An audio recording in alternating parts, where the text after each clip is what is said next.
Listen, buddy, I know it was good to get back in the win column, but it's only one game. You can't overreact. Yeah! That was absolutely correct!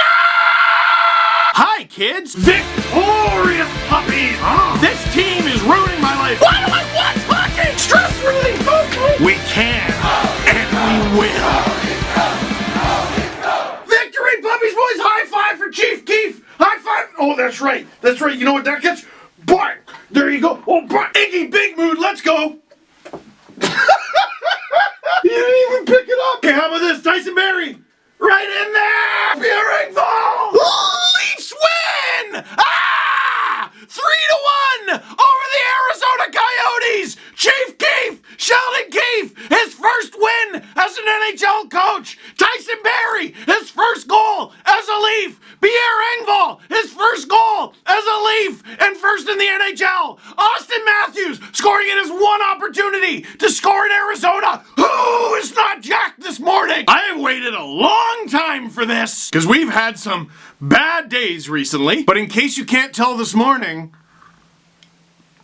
oh, the coffee is good. Timothy's coffee, to be specific. For the past 6 games, it's been looking extra dark. For those of you with cooler heads, I guess it was more of a medium. But after last night, I feel like I'm finally seeing the light! And also, chai tea latte.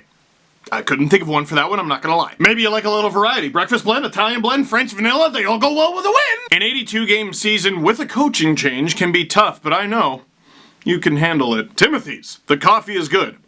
I know, I can't believe what just happened either. And by what just happened, I mean the Leafs winning! Yeah! Okay, I gotta calm down. It's gonna be a long season. Listen, they pulled to 500 last night. This is not a one-night fix-all. But oh, did it look good. Hey! Why don't we talk about it, huh? I was just loving the look of Sheldon Keefe and all the guys he coached on the Marlies. Look at us. Hey, look at us. Who would have thought? Me. It was pretty obvious this was going to happen for like a while. Before the game, the press conferences day of, I thought the Leafs just nailed. Sheldon Keefe looked perfectly comfortable, even though he said he hadn't slept. And, you know, maybe there was a little bit of nerves, but you could tell he was happy. Brendan Shanahan looked exactly as I hoped he would be. Determined. Like, he wasn't sad or downtrodden. Oh, we fired the coach. And it's easy to fall into that because it's not a happy time when you fire the coach. It was a line in the sand. He was defiant, talking about how this was the move to make and how he trusts Kyle, putting his faith behind Kyle. And speaking of Kyle, my God, is that the happiest Kyle Dubas has looked in a very long time? Like, is that just me? Like, maybe it's not. Like, I do that with the dogs all the time. I'll be like, oh, look at Iggy. And Mrs. Dangle goes, what's wrong with him? He's sad because he hasn't played enough NHL 20 this week to rack up 50,000 coins so that he can buy a sweet pack and get sweet players. Iggy's thinking that? Iggy. Also, he hasn't had a walk yet. But he just seemed like he got his guy, didn't he? And it's hilarious. You see the team flew out Mitch Marner and he's hanging out on the bench generating this amazing exchange between him and Tyson Barrie. This team needed to look at hockey differently for sure, and we saw glimpses of that in this game and we're about to get into it. But isn't it obvious that there was a dark cloud hanging over this team? Said it before, I'll say it again. It was a point made by Mike Stevens on theleafsnation.com. You don't luck into 700 wins. Mike Babcock has over 700 wins. I'm sure he's going to get hired somewhere and make some hockey team very happy. He did that for the Leafs for a while. It was time to move on. It was done. They needed to loosen up. Now, there were some pretty pointed comments from the players too, both pre and post game, that I thought people were reading into a little too much.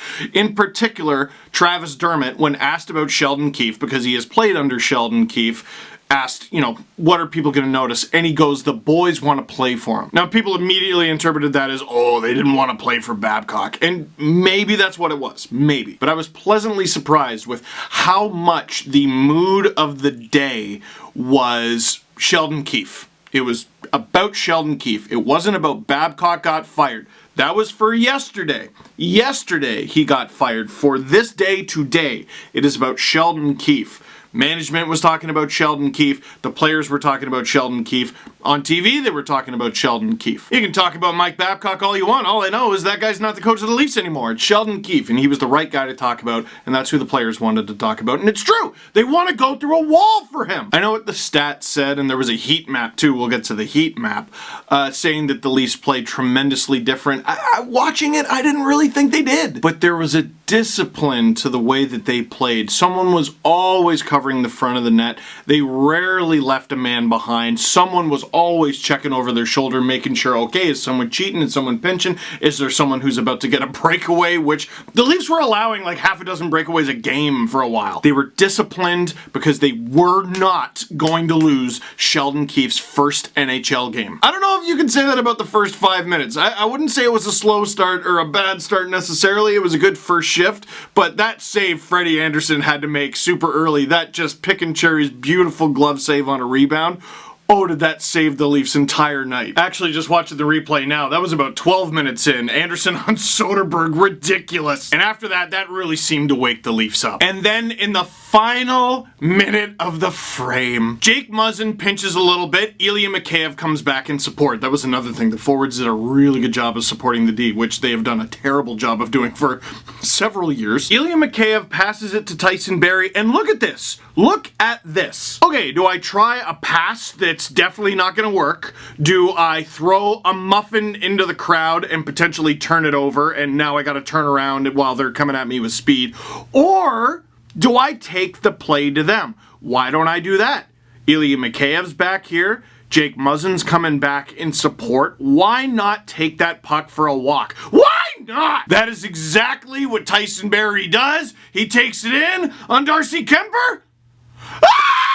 And look at the reaction on the bench. Da-na-na-na-na-na-na. Tyson Barrie! His first as a Leaf. Ah! Makes it 1-0 Leafs late in the first. I said Tyson Barrie has been arguably the most disappointing Leafs acquisition in my lifetime. They didn't pay anything for David Clarkson, just money. Someone pointed out Tuukka Rask for Andrew Raycroft. I don't know if I was disappointed in that trade, because even back then, I was like, what are you doing trading that guy for? And even in Leafs Nation, Nazem Kadri is a fan favorite. People love that guy. But I think enough people saw the return and they went, yeah, that's about right. Barrie plays a decent first few games. Remember that? He's receiving pucks with his backhand and weird stuff. Kerfoot's off to a nice start to the season. We're like, you know what? I can get on board with this. Because we know Barrie's like money in the bank for 50 or 60 points, and he's in a contract year, and this is his one shot at a huge deal. The talk was Vancouver was going to offer him 8 times 8. They were going to offer him $64 million. And what I was saying on the podcast is, how many millions of dollars do you think he has spent with his play this season? He's on pace for 20 points. But the thing about that statement is he's got time to improve, and it seemed very obvious that whatever Dubas or Keefe or the players said behind closed doors, they knew objective number 1 was to get Barrie going.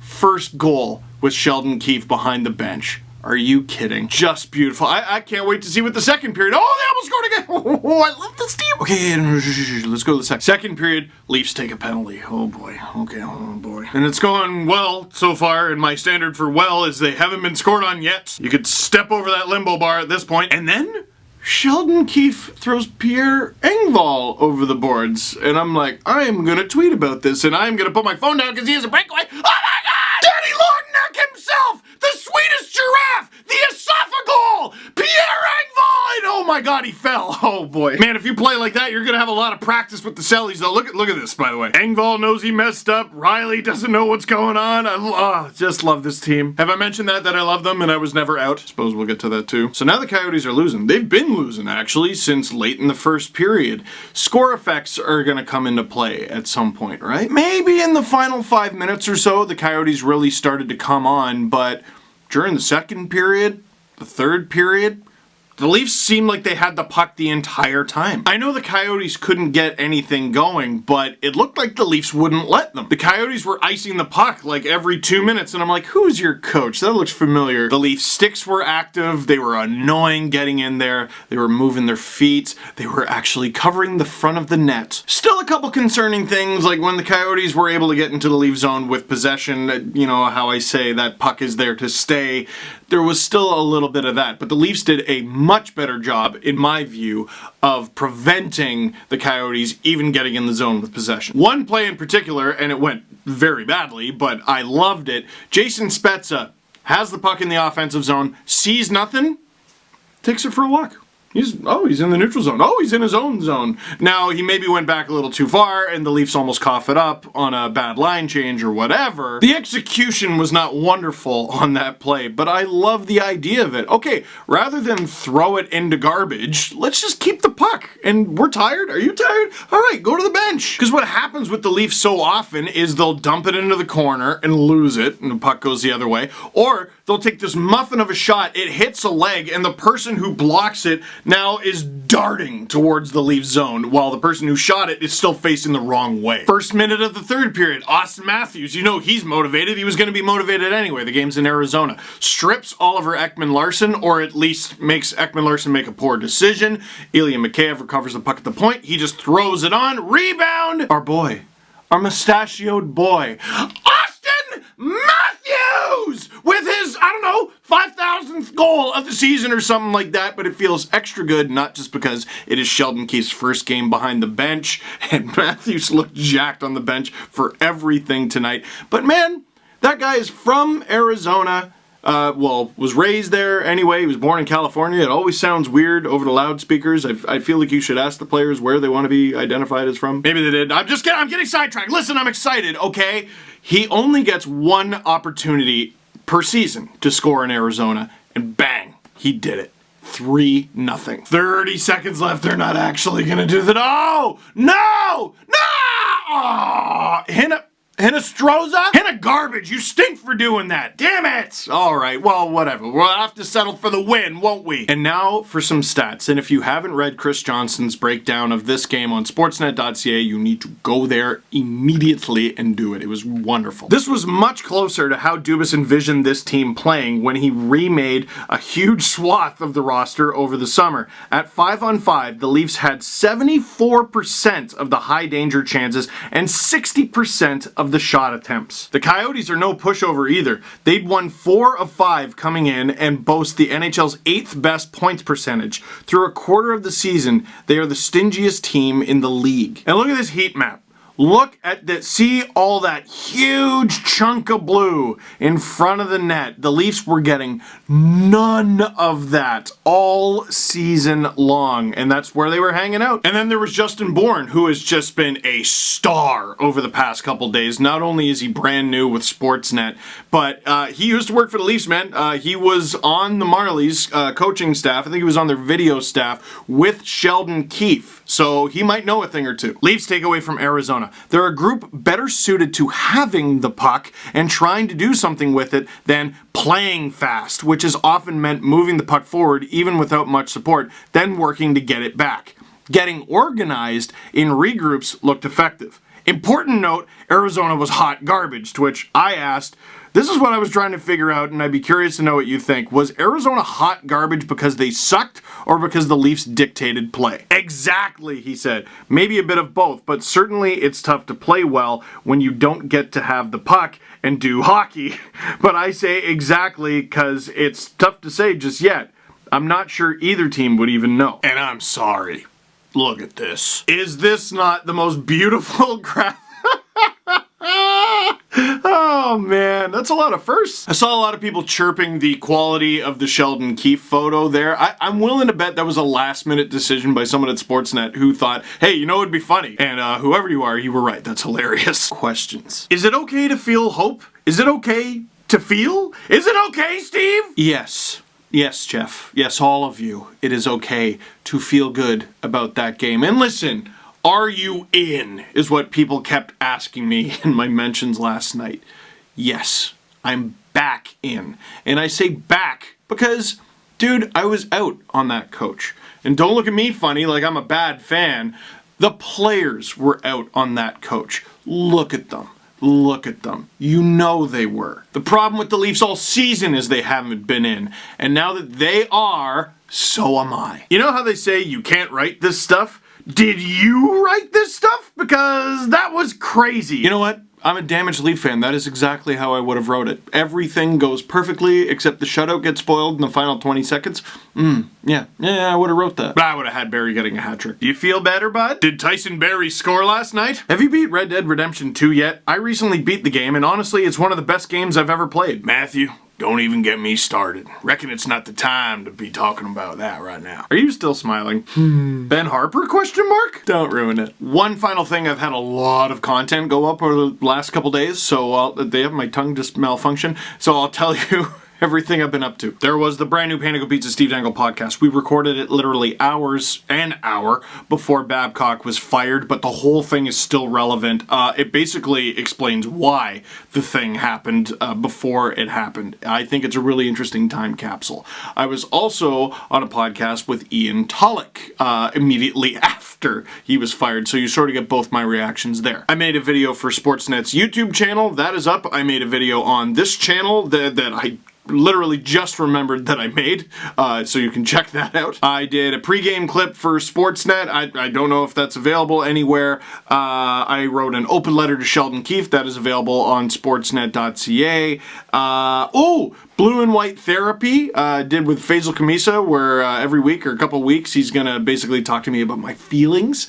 That is up. That's up on the Sportsnet YouTube channel. And this is Gary the Unicorn. So I'm on a podcast with him. I said it was going up next week. I was wrong. It actually went up yesterday. There's a CBC Kids podcast. If you don't like listening to mine, where I say bad words sometimes, you can check me out with Gary the Unicorn. The episode is called Triceracord. It is about a Triceratops who plays the guitar. Did I forget anything? I don't know, I probably did, but there's enough. So that is it for this one. Thank you very much for watching. Click like if you like this video. Click subscribe if you really liked it. Tell all your friends. Link down below in the description. We got some fun stuff from Timothy's because the coffee is good. I wasn't kidding about that, by the way. And there was also a link to my Movember page. I look like an idiot. Please donate.